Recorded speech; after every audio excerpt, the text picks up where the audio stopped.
హైదరాబాద్ లో ఆర్టీసీ బస్సులు లేక ప్రైవేట్ ప్రభుత్వ ఉద్యోగులకు నరకం కనిపిస్తుంది. ఆఫీసులకు వెళ్లేందుకు బస్సులు రాక నానా ఇబ్బందులు పడుతున్నారు. ఎల్బీ నగర్, హయత్ నగర్, ఆల్వాల్, ఉప్పల్ ఒక్కో బస్సు కోసం ఇక్కడ గంటల తరబడి నిలబడాల్సి వస్తుంది. మార్పు అంటే ఇదేనా అంటూ ప్రయాణికులు నిలదీస్తున్నారు. కాంగ్రెస్ ప్రభుత్వం ఉచిత బస్ అంటూ చుక్కలు చూపిస్తోందని నగరవాసులు మండిపడుతున్నారు.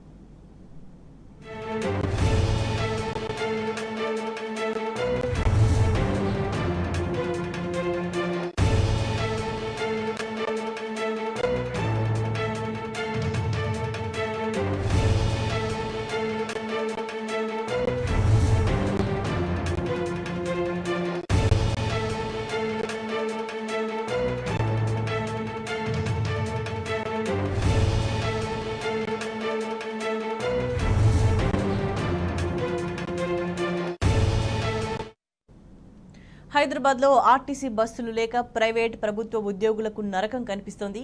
ఆఫీసులకు వెళ్లేందుకు బస్సులు రాక నానా ఇబ్బందులు పడుతున్నారు.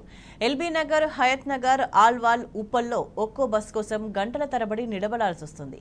మార్పు అంటే ఇదేనా అంటూ ప్రయాణికులు నిలదీస్తున్నారు. కాంగ్రెస్ ప్రభుత్వం ఉచిత బస్ అంటూ చుక్కలు చూపిస్తోందని నగరవాసులు మండిపడుతున్నారు.